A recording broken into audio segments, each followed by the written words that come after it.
You're listening to the Fantasy Wildcard Podcast.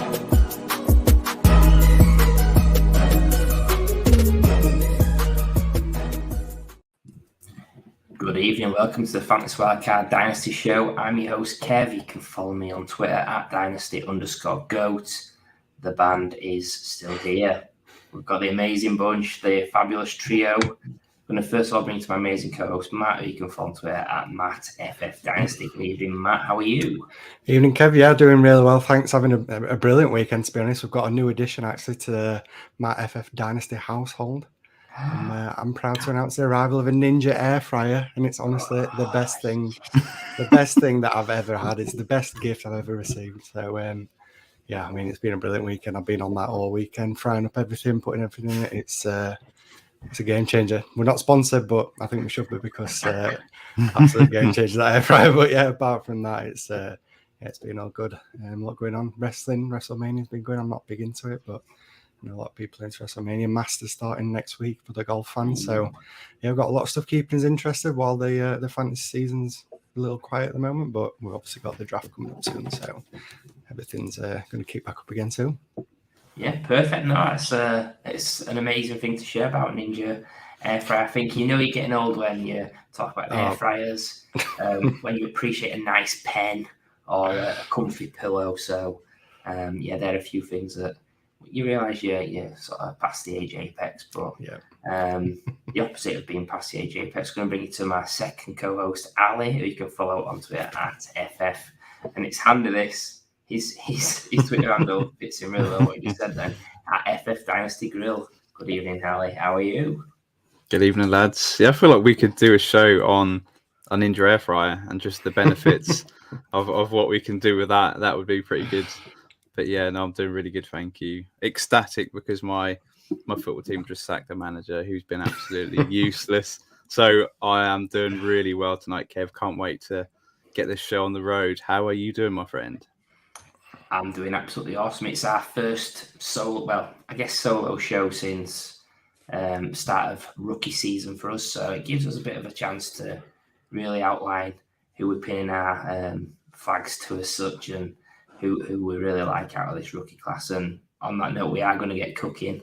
We're going to be discussing the 2023 QBs and running backs from a dynasty point of view. And we're obviously going to be starting at QB because I've got a bit of OCD. So, Matt, come to you for the first guy, QB. Would you like to talk? Yeah, so coming to me first, might as well start with my quarterback one of this class, and that is CJ Stroud, the quarterback from Ohio State. Now I know, Kev, you're probably the one that's not there with me on this, but I think Ali's with me with CJ Stroud being the QB one. Obviously coming off a great year this past year, but it was really 2021 when he had that breakout year. Obviously the weapons that he had over there with Garrett Wilson, Chris Olave, you kind of expect that when you've got those kind of weapons around you, you should be producing as a quarterback. But I think people were a little concerned maybe takes a step back this year, but then obviously with Marvin Harris Jr. being there, Abuka as well, they've obviously got some great weapons over at Ohio State. So again, coming off another really impressive season over there.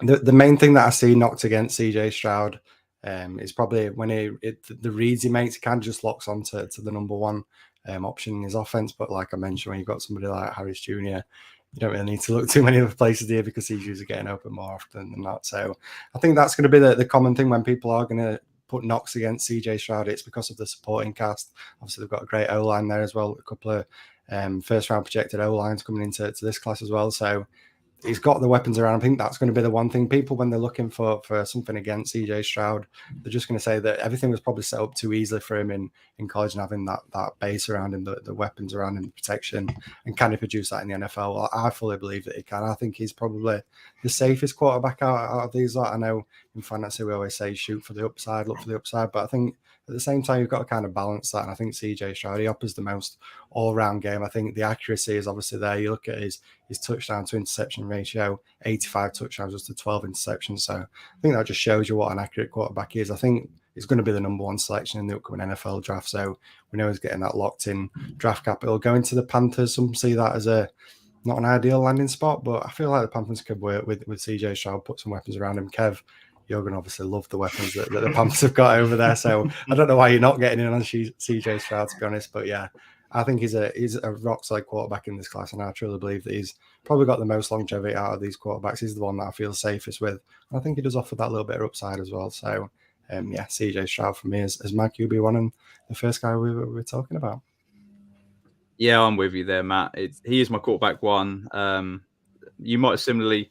I've got 3 quarterbacks in the same tier, but I do rank them 1, 2, 3, and he is my number one. I would be taking him with probably pick 2 of Superflex rookie drafts. The question for me is, when I looked at his tape for last year, he was really bad when he faced pressure, and he sort of crumbled. His yards per attempt really dropped when facing pressure.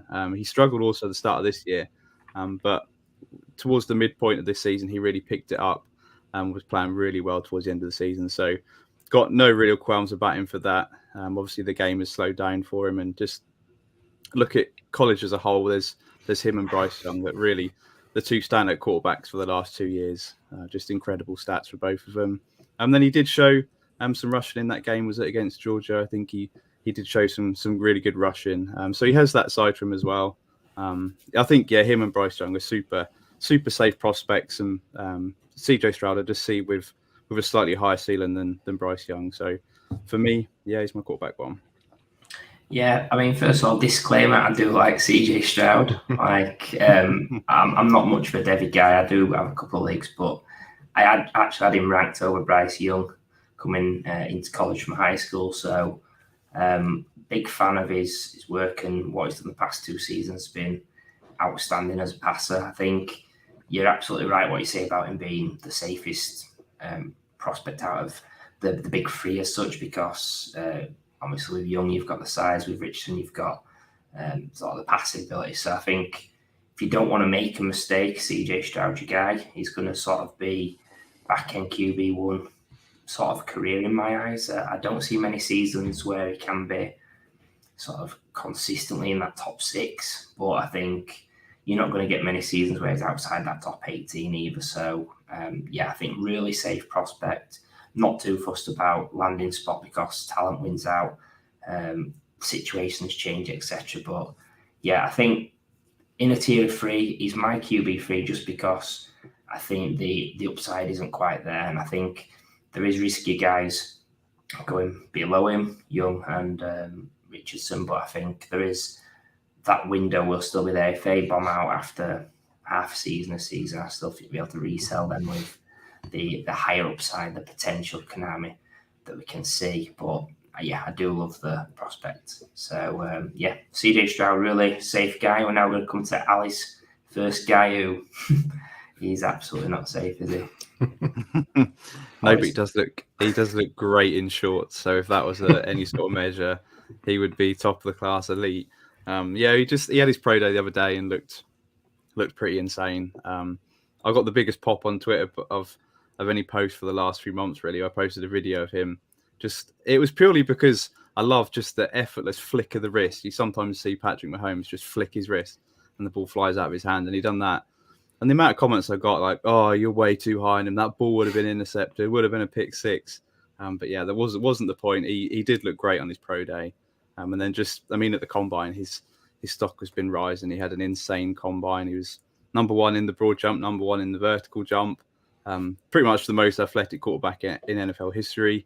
There's only been 2 quarterbacks ran a faster 40 since 2003, Michael Vick and Robert Griffin. So he's just incredibly athletic. He's going to get himself out of trouble in the NFL. He was actually, his athleticism score was number 8 overall out of 199 prospects. So across all positions, it's just incredible. And a lot of people have question marks over his passing. When you look at the long ball, it's pretty beautiful, actually. He can throw long ball absolutely amazing. It's just the short and intermediate stuff where he struggles with. This is reading the defenses. He tends to get hooked on one guy and just waits for that guy to be open rather than, say, taking off or going to the next read. He just certainly lacks a bit of poise in the pocket. And then he's obviously a raw prospect, only started the 13 games, of which he's lost 7 of them. So he's not a serial winner, but I think that's more the team than Richardson. But I think ultimately, NFL overlooks the winners and losers at college. It's all about the tools these days. And if you look at Richardson, he's got absolutely every single tool that you look for in a quarterback of the modern game. So there is buzz about he could possibly still go number one overall, which I think would be a bit insane. They've certainly, the Carolina Panthers have thrown a lot of picks at getting up to number one. So to take a risky prospect, not quite sure that's where they're going to go. But I do think certainly by pick 4, pick 5, you've got Indianapolis who are desperate for a quarterback. Then you've got Seattle and Detroit, where I do still think it'd be an ideal landing spot if he was to land on one of these teams. Just to have a year or a few months where they sit behind the quarterback. I think that would be ideal for his growth. Or I'm not too fussed if he gets put in day one, because I just think he's shown so much growth since starting that he's just got the ability to do it. So Richardson is my quarterback 2 overall, but ultimately he has got the highest ceiling in the class. Yeah, he's my QB1. I think I like to play a little bit risky. We had a show last year. Every guy, Jordan Merritt, came on, and we was comparing him to a speed Cam Newton. So I think if he ends up being Cam Newton level player in fantasy, that's going to be unbelievable, really. I think people will see it as a risky guy, but like I touched upon there, on Stroud, I feel that if Richardson does bomb, if he has a poor rookie season or doesn't play at all, he's going to have resale value. Think Trey Lance, he didn't play year 1. And his value actually went up a little bit because the other rookies, Lawrence and Fields, didn't do as well as expected. So I think it's a gamble you can take. I think if all of these 3 QBs hit sort of a 50% chance or whatever, he's going to be the best. I think if he hits his ceiling, no one's going to get close to him. He's going to be in that top 5 dynasty consideration at QB just because of the Konami factor. So really interested in this guy. Please don't be Malik Willis. Yeah, don't be Malik Willis. And like you mentioned, Trey Lance, it feels like we were going over the same things when we spoke about Trey Lance. Obviously a guy that's not really had too many opportunities in college, shown really too much in terms of his throwing ability, but I mean, we know what an unreal athlete he is, what he's shown at the combine.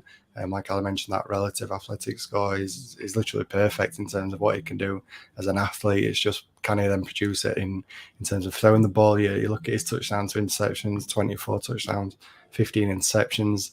There's just that little concern that can he develop as a passer? And like Ali mentioned, that the ideal situation would be letting him sit for a year, a little bit like maybe what Justin Fields was going to do. Obviously, he came on a little bit earlier than what was expected, but that's another guy that you could compare in terms of he's got that athleticism.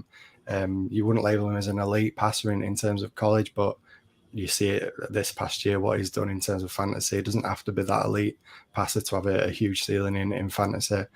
So yeah, obviously he's got the incredible ceiling. There is risk attached to it. Like you mentioned, Kev, I think you made a great point about the resale value. You look at guys like Trey Lance, who's had 2 years of not doing anything and still is clinging on to being a high-end QB2, low-end QB1. And that's despite seeing the field pretty much in 2 years and a year in college as well. So yeah, great point on that. So overall, he's my QB2 because of the upside. I want to take a shot at that upside, but at the same time, there's risk involved. But the ceiling is absolutely incredible. Indeed it is, and we're going to go from Matt's QB2 to my QB2 now, and that's Bryce Young. First thing I think with Bryce Young is obviously Alabama. It's known for high-level QB play, so think back to Tua, Jalen Hurts, Mac Jones. Don't laugh at the Mac Jones bit. He is actually a decent QB. It's just a shame that he's in that offense and obviously not much rushing upside, but yeah, Bryce Young, I think he's a nice blend of floor and upside. So if you sort of want to not be ultra safe or ultra risky, he's the ideal guy to go for out of these 3. They are all in the same tier, which I think is fair. And yeah, I think it's hard to really pick much fault other than his size.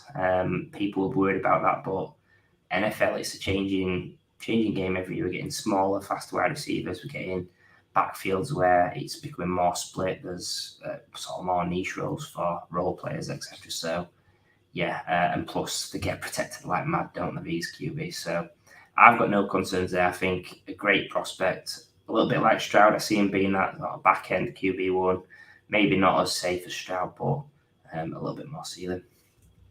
Yeah, no, I really like Bryce. I think, like we've all mentioned, I think all three of these quarterbacks you could have in a tier, but you can pick out different things of why you like the guy a little more than the others, and the risk attached. They've all got a little bit of It's risk, a like little us bit. three. Exactly, it is just like us three. We're all great, but there's little things that you're maybe not sure on. Kev's got a few more, but yeah. But just going back to Bryce Young, he's incredible what he's done the last couple of years at Alabama has been amazing. I think people might look at him in the same kind of way they look at Stroud and say, well, he played for Alabama, think of all the weapons. But in reality, they've not really had that many weapons. Obviously, they lost guys like Jerry Jeudy, John Mechie going last year, Jameson Williams. They've lost quite a few guys in the last couple of years, and it didn't really have too much this past year. So in terms of what he's been able to do with the weaker supporting cast has been great. Is obviously one of the top quarterbacks. I think if you're a film grinder, you're probably in love with Bryce Young, because he's the one I think that if you watch film and you're into your film, he's the one that's really going to pop out. The things that he can do, the plays he can make, is incredible. I think, like you mentioned, Kev, the one thing is the size, and I think the weight as well. Obviously, he's playing against whole different beasts in the NFL. These are like elite of the elite. These are some big guys that are going to be coming after you. So I think there's obviously pause for concern when it comes to the size, but in terms of what he offers and what he can do in fantasy as well, I think he's yet another rock solid prospect that's coming into the NFL. Yeah, certainly his size was the question mark coming into the process. He wore them platform shoes as he got to the podium, which was quite funny. But weighing in at 204 pounds was certainly a tick in that category. And as you mentioned, Kev, the NFL is certainly protecting their quarterbacks so much more these days. So hopefully he's not going to get too many big hits. And then if he does end up on the Texans as the second pick, he's going to have Laramie Tunsil blocking his blind side. So that's not a bad start for his NFL career. And just this past season at Alabama, he really didn't have many good pass catchers. I think Jahmyr Gibbs had the most receptions in that offense. So it just shows you there wasn't really good, decent wide receiver play this year. So it was remarkable that he still looked like, for me, I always say that he looks like the best NFL quarterback or rookie quarterback. Just in terms of fantasy, I think there's a couple of others who have a higher ceiling than Bryce Young. But yeah, safe as houses. And again, I think the best position in a rookie draft is slot number 4, because you're going to guarantee yourself to get one of these quarterbacks unless somehow Bijan falls. But you're going to get one of these guys in the same tier, so it's an amazing pick to be in. And Bryce Young is safe as houses. We've got no question marks on his height, really. You look at Drew Brees, Russell Wilson, they're both short guys who have done well for fantasy in the NFL. So yeah, real safe prospect in Bryce Young. Yeah, let's pour one out for the short guy. I'm not too tall myself, so plenty of love from me. But swiftly moving on, this next guy could have a show to himself, I think, just how we're all gushing and excited to see what he can do in the NFL. So, Matt, who would you like to talk about at running back? Yeah, so we're starting at running back. I mean, there's only one guy to start on, really. That's Bijan Robinson. I had questions if we were going to be consensus on the QB one. I'm pretty confident we're going to be consensus on the RB one. This is an elite guy. I mean, there's not really much I need to add to it, to be honest. You've probably heard all about Bijan for months, probably years if you're into your David. Bijan's been the hot name for as long as I can remember in terms of college production, what he's doing in college, people getting excited for him coming into the NFL. He's been elite at Texas, being their lead running back. The ability he's got running the ball is second to none. In terms of a prospect, he is right up there with somebody like a Saquon Barkley in the last couple of years. I think if you've, like I mentioned, if you've got the 101, I think you're taking him. Doesn't matter what kind of format you're in, you're taking Bijan Robinson. Whether you need a running back or not, you're still taking him because of the value. You can always move off him. I've seen trades go through using that 101 to get yourself an elite quarterback, get yourself an elite wide receiver. So the value that Bijan's got coming into the NFL is at an all-time high, and it's going to be hard for him to even live up to that potentially. So that's just how excited people are for Bijan Robinson. He offers some upside in the receiving game as well. While he's not labelled as a receiving back, he's more than capable of doing things in the receiving game because of what an all-round running back he is. So yeah, don't really have too much to add on him. Just all the superlatives of what a great running back he is and how great he's going to be in the NFL. He's going to be a lot of fun to watch. Yeah, I mean, he's already the Dynasty running back 1 by consensus, to be honest, and it's pretty mental that he's not even got a team in the NFL yet. And to be honest, it really doesn't matter where he lands in my eyes. I think there's a few spots where I probably wouldn't like it as much, but again, it doesn't affect his value at all. he's going to be one of them rare 3-down workhorse backs in the NFL, which seems to be a dying breed. A lot of the teams are going to a 1A, 1B, or even 3 guys in the rotation seems to be the favoured format going forward now. So, yeah, he's a guy that you can take as absolute safe as houses. And you just look at Breece Hall, who had the bad injury last year, and he's still, at the minute, Dynasty running back 1, 2, but before Bijan enters the league. So there's not, he's a safe prospect. He's going to be amazing. There's not too much to add because we don't often see this type of caliber player come into the league. He's better than Breece Hall coming in last year. Saquon Barkley, you've got to go back to a guy where there's so much pop about him coming into the league. So if you're going to get Saquon Barkley or someone like Zeke Elliott, where he's going to be a top 10 running back for the next 5 or 6 years, and you take him at the 101, then that's really good value. Yeah, I mean, it's the consensus in sort of real life draft scouts, Daniel Jeremiah, etc., that are calling Bijan a top 5 player in the draft. So just imagine if this was 10, 15 years ago and Bijan was coming out. He might have a chance at going 1 overall, which is pretty wild considering where we've come to as an NFL landscape. But I still think he's going to be at worst middle of round 1, which is still going to be extremely high compared to players that are at the top of the running back dynasty landscape. Guys like Taylor, Hall, etc. went in round 2. So yeah, I think consensus rookie running back 1, consensus dynasty running back 1. We do say he's in that it's a tier of 4 or a tier of 6. And I'm guilty of saying that as well, but actually it's a tier of 1, isn't it? And then another tier of 4 or 5, especially when you look at your startups as well. So, yeah, can't miss prospect. Essentially, he's averaging 13.4 yards per reception as well. So, I don't think he's been used as much, probably to save himself as well. He's done what he's needed to. He probably didn't even need to play last season, if we're honest. The hype was there, the buzz was there. So, yeah, you've got to be, if you've got the 101, you're absolutely licking your chops. You can either trade off now or you can potentially take a little bit of risk and hold him into the season. But I think if you get into the season, you're potentially going to get even bigger trade, especially if there's a team in your league that's flush at QB and needs that hammer running back. He's going to be a mega asset for you. And yeah, can't wait to see where he goes. There is a few not so great landing spots, Philly, but yeah, let's get him on Dallas. Let's make it a bit of fun in the East. But yeah, we're gonna move on to running back 2 now. A guy that's actually an outstanding running back in his own right. So, Ali, who have you got? Yeah, talk about licking your chops. If you've got a mid-round pick and this guy falls to you, then yeah, that is really tasty. It's Jahmyr Gibbs. And yeah, I think it is true. We've seen it on Twitter this week. If it wasn't for Bijan Robinson in this rookie class, there would be absolutely massive hype about Jahmyr Gibbs because what he's done, he's looked special in his 3 years at college. Spent the first 2 years over at Georgia Tech, I think, and then he really wanted to prove himself over at Alabama, which was a bold move at the time, but it certainly paid off for him. And as we mentioned with Bryce Young, the offensive weapons at Alabama last year weren't that good, and Jahmyr Gibbs was the leading pass catcher on that team, which says all you need to know either about the wide receivers or just about his pass catching ability, because he's incredible. He's got the best hands in the class for me. He had 103 receptions overall in college. As well as rushing the ball, he looks absolutely fine.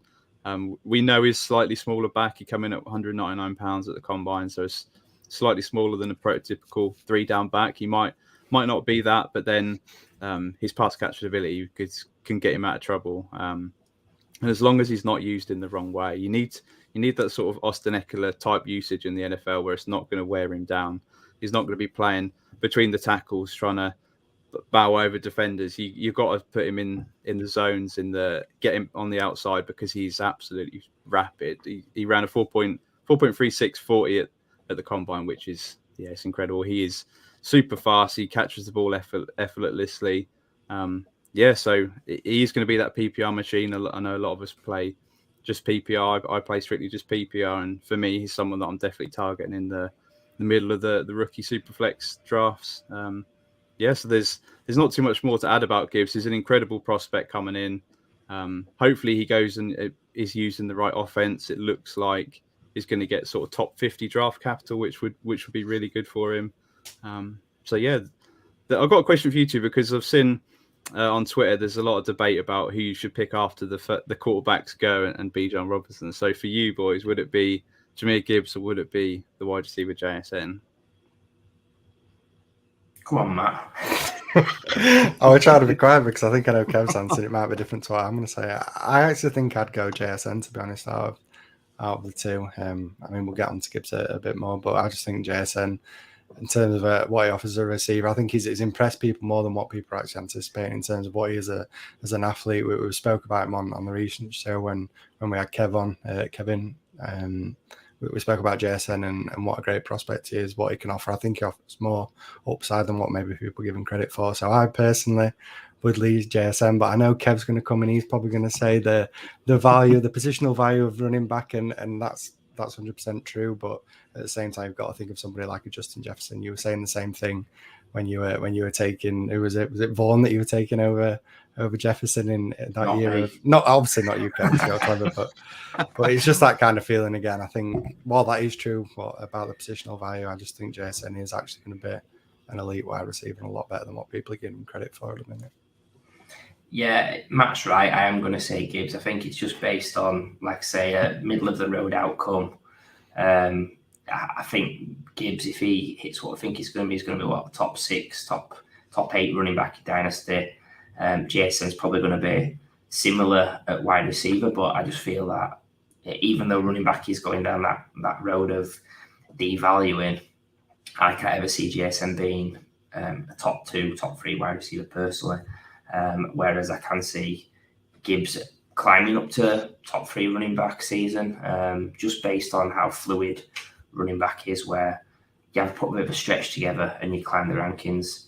It doesn't matter what JSN does at wide receiver, he's not going to be 1 or 2, is he? I think it'd have to be a massive outlier to be that. But just on Gibbs, I think I wouldn't be shocked if he had better seasons off as a one-off than Bijan on the odd season that he catches 80, 90, 100 passes. If Bijan is going to be a 3-down guy, he can't be a 3-down 100 catch guy every season. He's not going to be that person. I think it'd be wrong to expect that. So Gibbs is great in his own right. I think players like Aaron Jones, Swift, Eckler, you have to put him on that archetype if you expect him to be sort of a 20-touch game guy.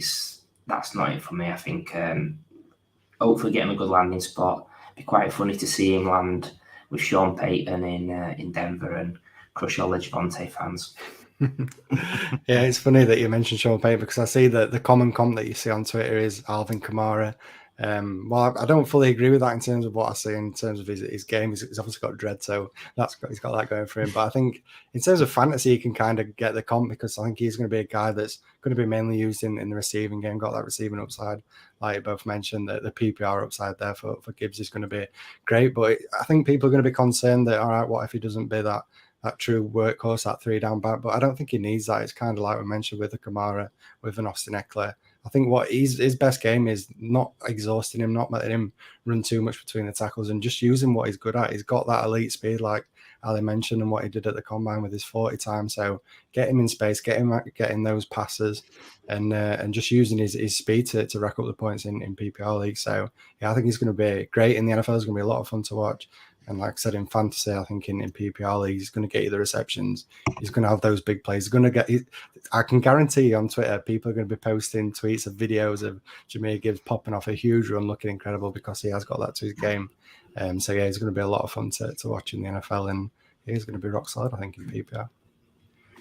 Indeed, he is, and we're going to keep on a similar theme of maybe a smaller guy, faster guy, good at catching. When we come on to first running back I'm discussing, which is Devon A-Chain. Now, last year on the Devy show, he's a guy that was faded, and I was kind of on board with that based on what we'd seen and not being a huge Isaiah Spiller fan, which if we're using Spiller as the comp for him in that same backfield, it's not looking great. But I just think, in my opinion, A-Chain is a lot closer to Jahmyr Gibbs than people think, especially if he gets I don't know, top 2 round draft capital, which I think is potential. We'll have to see because it is strong, but I expect it to be at worst day 2, round 3 sort of guy. We know he's rapid. We know he's great with ball in his hands in space. He has shown that despite being undersized, he can carry a workload. He's got a few big games in college. I just think where you're looking to draft him, which is I've seen anything from early round 2 to late round 2, that's more than a punt I'm willing to make based on the numbers. I think I've got him as a better prospect than guys like J.K. Dobbins, Cam Akers, etc. Just based on him being around 2 or 3 guys. So there's no concern to me with his size. I think ceiling outcome is Chris Johnson, but he's an absolute beast. I'm not saying he's going to be that, but yeah, A-Chain's a guy that I'm very, very interested in. He's my running back 3. I know we've gone my 1, 2, 3 actually this set, but I'm sure you guys may be a little bit different. Yeah, I'm not quite there with you on A-Chain being my RB3, but I do see the upside, that the things people get excited about. I mean, he's a runner, he's a track star, he's elite in terms of what he can do with his elite speed, a little bit like Gibbs as well, get him in space and using that. But it's funny when you actually look at what he did in college, he's actually probably more prolific as a rusher than he is actually as a receiver. And I think that's kind of good, seeing him take that side of the game and actually being able to be used in the running game. You expect a guy that's on the shorter side that doesn't really get used too much in the running game, but he kind of took over that backfield at Texas A&M when Spiller went into the NFL, and he looked pretty good doing it, to be fair. And like I mentioned, we know he's got that receiving upside, maybe not quite to the level of a Jahmyr Gibbs, but at the same time, he's an elite athlete, so the potential upside's there. I think he's a little bit more risky than somebody like a Gibbs. I just feel like he's that more established receiver, and I think he's probably the one I'd feel more comfortable taking. But at the same time, the price difference in where you get him in rookie drafts, you're paying a mid-first for Gibbs, whereas A-Chain, I've seen him go early second, mid-second even sometimes. So there's potential that you can get him a far greater discount with potentially the equal ceiling or slightly less than Gibbs. So I can fully see why you're excited about him. And I'm definitely not saying I'm against Devin A-Chain, but I just think there's a little bit more risk attached. But again, yeah, he's a guy that you're going to see plenty of videos on Twitter when he makes those big plays and he's burning past linebackers, making them look like absolute fools. Yeah, I'm definitely not as high as you, Kev. He's my RB4, so I'm not far off you. But yeah, he is that pocket rocket. We mentioned wrestling earlier. He's a bit like Rey Mysterio, really, a guy really small. But then he went on to win the WWE title. So yeah, he's a guy that can still work in the NFL. But we've just not seen it in enough situations where a guy that small's come in. But he's just so athletic. He's so fast. And from that track background, that I just think it's worth the risk. I've seen him go mid. I've also seen him go late second round. I'll be taking him in the mid second round. There's a group of about 3 or 4 running backs that I'm interested in the mid second round. And Devin A-Chain is definitely one of them, where if he lands in the right situation, he really can be good for fantasy with his pass catch and just ability to take it to the house from any situation. So yeah, definitely a guy I'm interested in that second round. And yeah, my RB4, so I'm definitely high on him. Indeed. So we're going from an interesting guy in round 2 with a lot of upside turn. We're going to keep on that same theme, Matt. Yeah, this is probably going to shock some people. This is actually my RB3. And it's probably a guy that you're not going to expect me to say, but it's Zach Evans, the running back who was at Ole Miss this past season. But yeah, I'm still a big believer in this guy. I know he's kind of the hype's fading away slowly. Like I mentioned, if you play Devy, as a guy that you're going to know about, because when he was recruited in 2020, 5-star prospect, the number 1 running back in that 2020 recruitment class over guys like Bijan Robinson. This was the creme de la creme of running backs when he came into college football. Obviously that hype's kind of faded away over the years. I think there's a couple of reasons why maybe it's faded, and not for the reason that people are going to say. The ones that people are going to say is he left TCU because he was kind of threatened by Kendre Miller coming in. He was going to take over that backfield. Then he went to Ole Miss and he couldn't really outproduce a freshman running back. But to be honest, I think that freshman running back at Ole Miss is going to be one of the elite running backs in a few years if he continues to develop. And I think with TCU, the big thing with Zach Evans is he struggled with injuries the last couple of years. I think he missed the first 6 games in 2021 at TCU. Couldn't really get going, then came into Ole Miss, missed a few games as well there. So I just feel like it's been a bit of a stop-start career for him the last couple of years, and that's kind of affected things. But when you just look at the efficiency side of what he does, you look at his yards per carry, you look at the yards per reception, they're pretty elite numbers, nearly 7 yards per carry, which is amongst some of the best in this running back class. The receiving, nearly 11 yards per reception. So he's right up there with the top receiving backs as well. He's just not really had the opportunity. And I think it's more down to the injuries maybe than the talent. And there might be a few other things as well.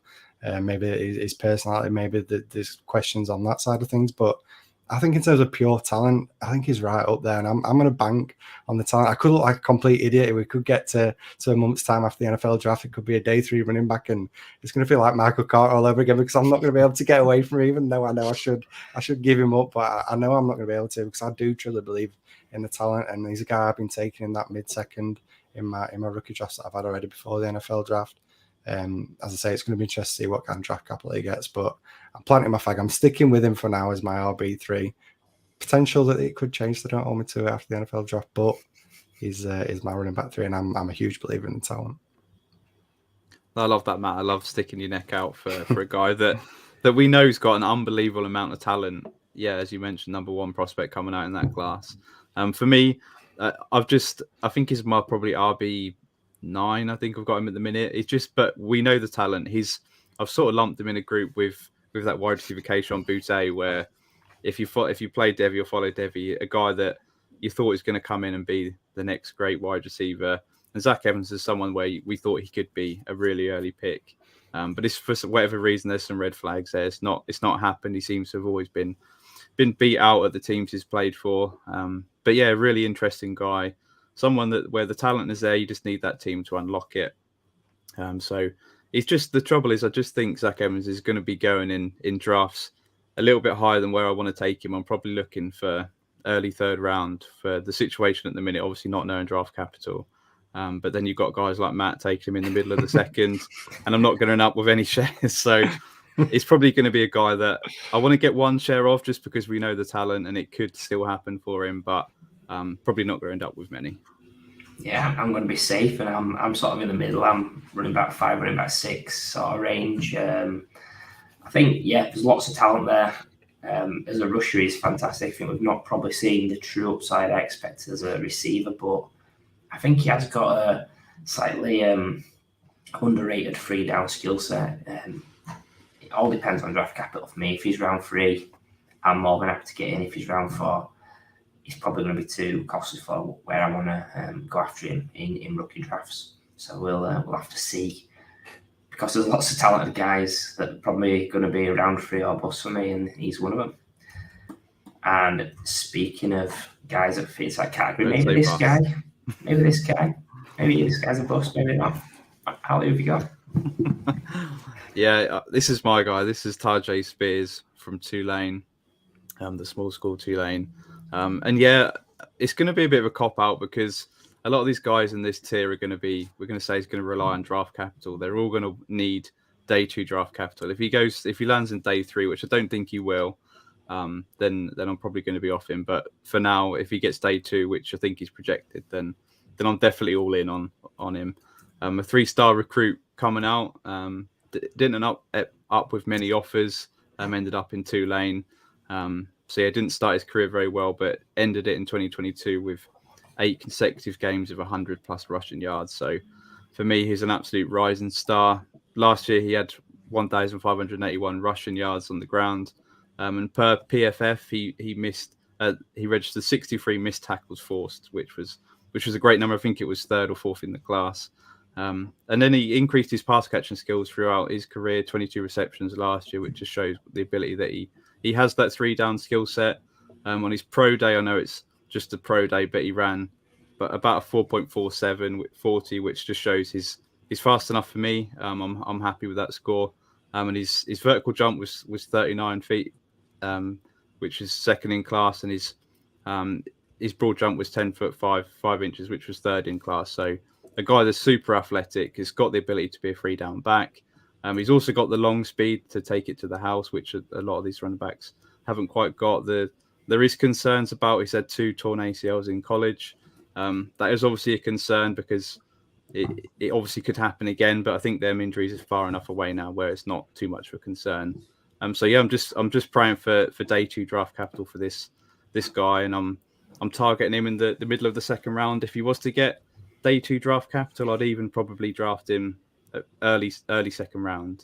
So yeah, I'm definitely all in on Spears, and hopefully you boys are too. We'll see. No. I'm only joking. I'm not going to be harsh, but I think for me, like his stock really rose when there was, I think it was a Senior Bowl videos of him absolutely mincing linebackers on drills and in the pass game, making them look absolutely ridiculous. Not even getting anywhere close to him. I think, yeah, he will have a role in the NFL. I think he's going to be a great third down guy. I don't see early down usage. I think they're completely different players in terms of sort of size and speed, etc. But I think a Kenneth Gainwell role maybe could be in the offing potentially. Yes, he's a senior. He's played at Tulane in the American Conference. They're two concerns I've got. But depending on his price, he's someone that is interesting. I think at worst case pass game role. But yeah, I struggle to see the complete. So I think he's going to be a nice sort of dart throw piece that can be a contributor as a second guy in a tandem. But we'll just have to see where he lands. Yeah, I mean, this is another guy that if you're a film grad, if you're into watching your films, he's a guy that you're going to be super excited about, because watching him make plays on the field, he makes some spectacular plays. I've fallen guilty to it as well. I've tweeted out a few hype videos of Tajay Spears when he makes people miss, because he is super agile. He can make defenders miss with these. Like I mentioned, the 40 time, I think people maybe expected a little bit more from him in terms of his 40 time, but like I said, if you watch the tape, if you watch the film, you can see just how nifty he is, how agile he is, and I don't think the 40 time is a big concern, to be honest. But like you mentioned, Kev, I think given the size, it's kind of interesting as well. Another guy to see when you look at the college production, it's actually on the ground where he's really excelled this past year. 229 carries this past year for Tulane, 1,500 rushing yards.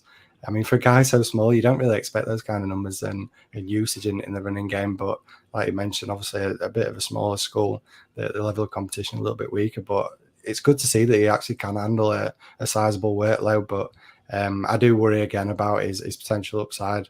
I think as a receiver, I mean, he can do it. He's solid receiving, but I don't think he's fully maximised that in college and what he's produced in terms of his college numbers. So I do just worry if he can't add that to his game, if he can't be that elite receiving back. I don't think he's going to be used as a two-down running back because of the size and because of the durability in the NFL. So I just worry about what his actual role will be in the NFL. And he could be a little bit like Kenneth Gainwell, but like an early Kenneth Gainwell, where he's seeing the field a couple of times a game, making a few plays. You're kind of wondering, why isn't this guy getting touches all the time? But when you think of him as an all-around back, then maybe he's just not built for that kind of role and that kind of workload. So I do just worry about what his role is going to be in the NFL, but I do see the upside, and I think he's a great player to watch. As I mentioned, I've fallen guilty to it a few times already. So looking forward to see what kind of draft capital he gets and how he's used. Indeed, we're going to go from sort of one of the smallest running backs in the draft to one of the biggest running backs in the draft in my guy, Zach Charbonnet, who's a running back 4. Like I said, big dude, 6 foot, 220 pounds. He's a free down guy, catches passes. He's got experience at Michigan and UCLA as well. So I think a couple of different systems there. I really like him as a prospect. I've got him very, very similar to J.K. Dobbins as a prospect, which really shows, in my opinion, how strong this running back class is at the top. I think one of the biggest concerns I've got is the draft capital, because draft community seems to be on him. The actual NFL community, it doesn't seem to be as high on him. I've not seen him in a lot of sort of top 50s, top 100 lists, etc. So he could be someone that slips in the real life. And if he does end up on in round 4 or day 3 guy, that is the cut-off point for me in terms of getting excited. But yeah, if he's a round 2 or 3 guy, very much interested as someone that can be a rusher and receiver. He's got the size. He's proven the workload in a couple of different situations. So I think if he gets a draft capital, he's very safe in my eyes. Yeah, no, definitely. I think the move he made going to UCLA was probably one of the best decisions he's ever made, because I think when he was at Michigan, couldn't really get going there, wasn't really establishing himself as a solid college running back. But then, as you say, going to UCLA, he's kind of taken up that lead back role, and he's helped boost his draft stock and his fantasy appeal with what's been able to do on the ground. Like you mentioned, he's shown that he can be used in the receiving game as well. So he's got that 3-down potential. And this is the kind of guy that I actually quite like when it comes to prospects. A guy that you know is going to be safe in terms of running the ball. He's going to see plenty of early usage, but he can then be used as a receiving back. So if he does fall in a situation where, all right, is the first down back, the 1-2 runner, and then he's got a third down back coming on. If anything were to happen to that third down back, you know he's got that ability to take on that full role. So a guy that I'm really interested to see. Like you mentioned, Kev, I think draft capital again is going to be huge for this guy, because I think a lot of people are expecting maybe early day 2 for him. And if he doesn't get that, then I think we've got to temper expectations on what we've actually got in Zach Charbonnet. But for right now, at this moment in time, I am quite excited to see what he can do, what draft capital he can get, the situation that he lands in. And I think for fantasy, he could be a really rock solid running back. Yeah, he's my running back 3. I think he's a real solid prospect, and a guy that I'm targeting in the back of the first round. I'm happy to take him there. Yeah, an absolute great running back with a 3-down skill set. Obviously, incredibly productive the last 2 years over at UCLA. I think the only pause for thought is hearing from a lot of draft guys that the UCLA offensive line was pretty elite. So a lot of the holes that he was hitting, were they holes that were manufactured because of the offensive line, or was it because of Zach Charbonnet's talent? I think that might be a reason why he slips down some draft balls. But yeah, if he gets real solid day 2 draft capital, which I'm expecting him to get, then he's got a really high ceiling. I think it's higher than anybody else other than Gibbs and Bijan. So for me, yeah, running back 3. Interesting stuff. We're going to go from a big guy in Charbonnet to if he plays as big as his name, it's going to be exciting. Who we got, man?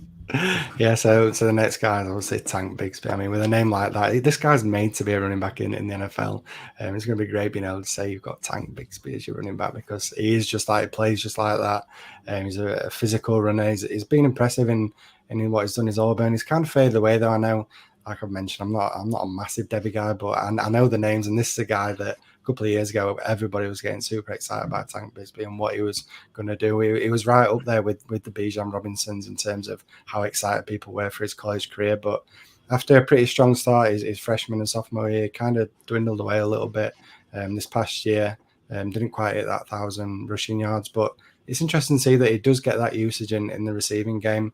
I think when you watch the film, he's not somebody that you're going to say, yeah, he's an incredible receiver. But again, a little bit like Zach Charbonnet, he can be used in the receiving game.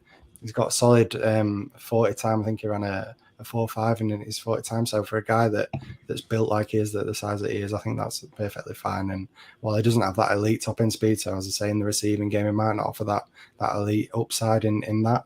He's a rock solid running back. He's going to be great in terms of a 2-down running back, and then as I say, if he can add that receiving side to his game, then I think he could potentially be a 3-down running back in the NFL. But circling back to Zach Charbonnet and what we said about him, a lot's going to come down to the draft capital for Tank Bigsby. Yeah, so Tank Bigsby is my running back 6 right now, and he's a guy that I really struggle to just work out exactly where I am with him. That's why I think he's right slap bang in the middle. I'm seeing him go in the middle of the second round, which is where I'm happy to take a shot on Tank Bigsby. He's one of them guys where if I was to have to pick him right now, it'd feel like a solid pick. I wouldn't be too excited about him because he doesn't do anything really elite. He just does everything well. So it's just difficult for me to picture his role in the NFL. But I know it's going to be a solid running back, someone that can do it all. A guy that we've heard about for a few years now. Maybe underwhelmed slightly, but I still think that he's got a lot of untapped talent ready to unleash in the NFL. So it's still pretty excited about Tank Bigsby, running back 6, but it's difficult to put my finger on him right now. Yeah, I think the NFL might like him a little bit more than I do. I don't see the ceiling with this guy. I think from a real life point of view, he's going to slot in and do a really good job wherever he is. I think there's a lot of talk he's going to be round 3 guy. So yeah, I guess that will move up my board slightly, but I just think because people are already a bit higher on him than I am at this point, I'm not going to end up with a lot lot of time Bigsby, just based on the fact that he has underwhelmed a little bit. Yes, he has had receptions, but not been too explosive. So I just think at the right price, yeah, but based on where I've got him and the hype and the great name, probably not, because people take him for the name if they're casuals. But yeah, if you're looking for someone with an amazing name, I'll pass you over to Ali and I'll let him have a stab at this one. Yeah, this guy is rising up draft boards, I think, slightly. It's Israel Abanikanda from Pitt. Hopefully I've not butchered his name. But yeah, it's certainly an intriguing prospect and one that's getting some hype recently from his pro day. I think he might be the youngest running back in this class, or certainly one of them. Coming in at started his career as a 17-year-old and has really hit the ground running. He's a real great size, 5'11", 216 pounds, so prototypical size there, ticks the boxes. He's absolutely smashed his recent pro day, registering a 4.3, which, okay, these are all unofficial times, but he's an ex-track star, so it just shows you the elite speed that he's got. And 41.5-inch vertical jump at pro day, which would have been the best in the class if it was official. Broad jump nearly 11 feet as well, so in the top three, I think that is. 130 rushing yards per game over in 2022, as well as the 20 touchdowns and 1,805 all-purpose yards. So a guy that's been uber productive over at Pitt. I can really eventually see him being a starting running back in the NFL. Perhaps it's just a 1A, 1B situation. He's not. I don't see him being a 3-down back, but a guy that's getting some hype behind him. I think there's some untapped talent there. He has been projected to go day 3, so that would be a hit to his stock. But I've seen him being taken in round 3 of rookie drafts. I'm certainly happy to take him there. I think if he was to get day 2 draft capital, you're going to have to take him in sort of the back of the second round. But a guy that certainly has got a lot of talent. He's obviously an incredibly young running back. And yeah, certainly a guy that I'm interested in.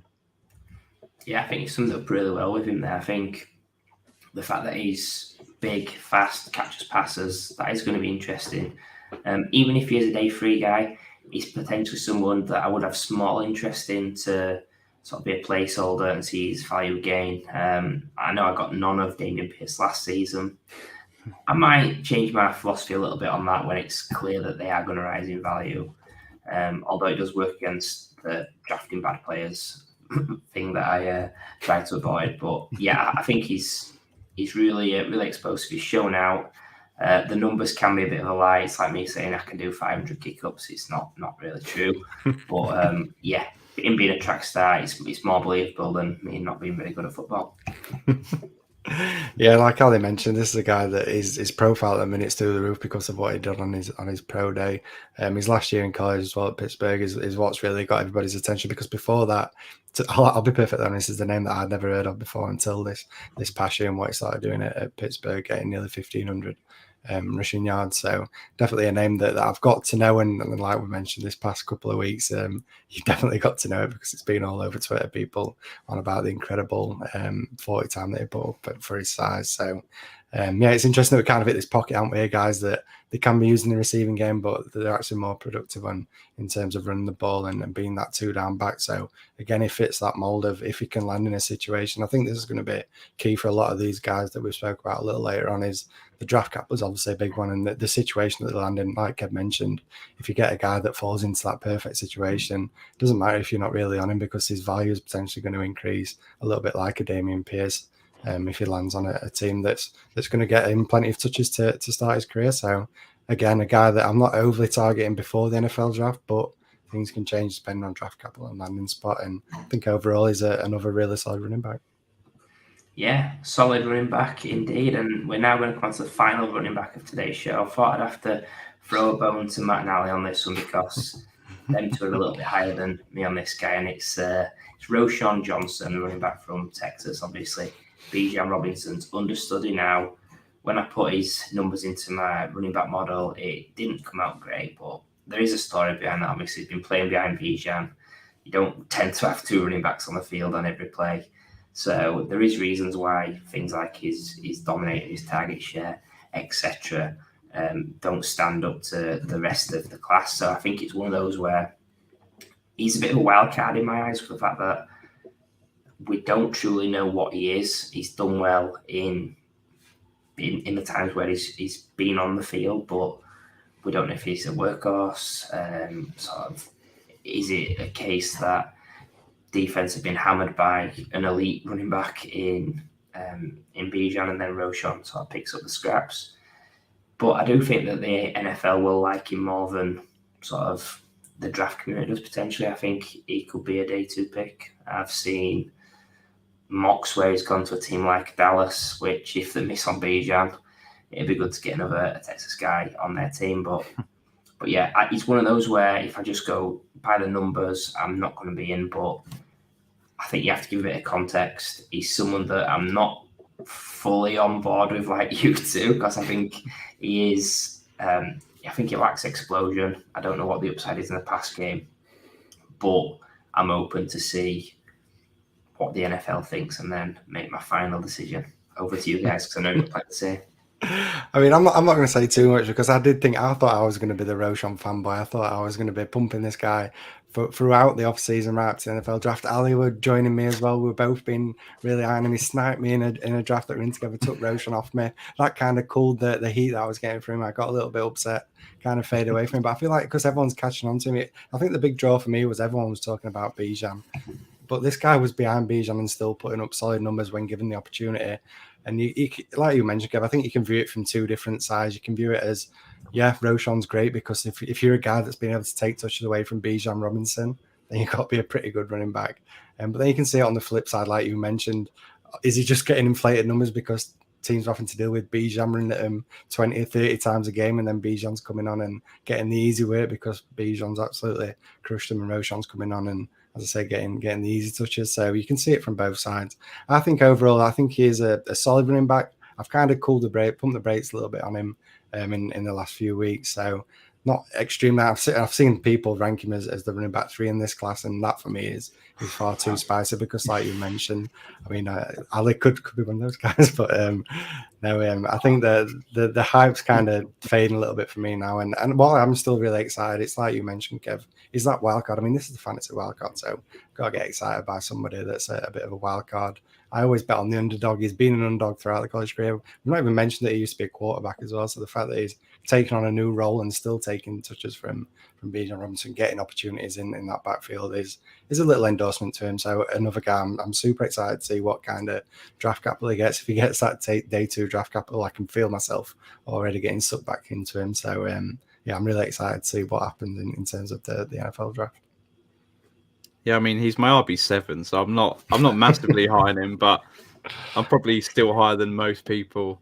Yeah, he's just a guy that I think is incredibly solid with a lot of upside. It's a bit unfashionable now to like him that much, because, as Matt mentioned, a lot of people are now in on him, which that weren't before the process, which is a bit of a shame. It's always nice to be high on a guy that goes high in the NFL, and you can say you were the only one on him, but it's not the case. But yeah, apparently he's absolutely smashed the interviews at the combine. A lot of the NFL teams apparently have fallen in love with him, and he could get day 2 draft capital. I think it's almost nailed on that's going to get day 2 draft capital, which would be a big tick for Roshan. And with that, I'm probably still going to be RB7, perhaps a little bit higher if he does sneak into round 2, something like that. But yeah, just does a lot right. Just not seen enough of it in terms of volume of exactly what he can do. So yeah, a guy that definitely interested in. Looking at early round 3 at the minute, but he could sneak into the back of the second round for me.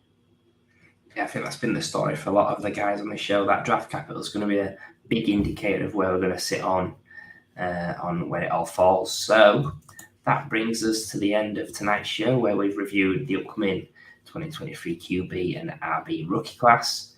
Thank you for tuning in. Be sure to follow us and subscribe on Twitter and YouTube at Fantasy Wildcard and at Wildcard Dynasty. Join us for this show every Wednesday. Thank you once again. Have a good one, and we'll see you again soon.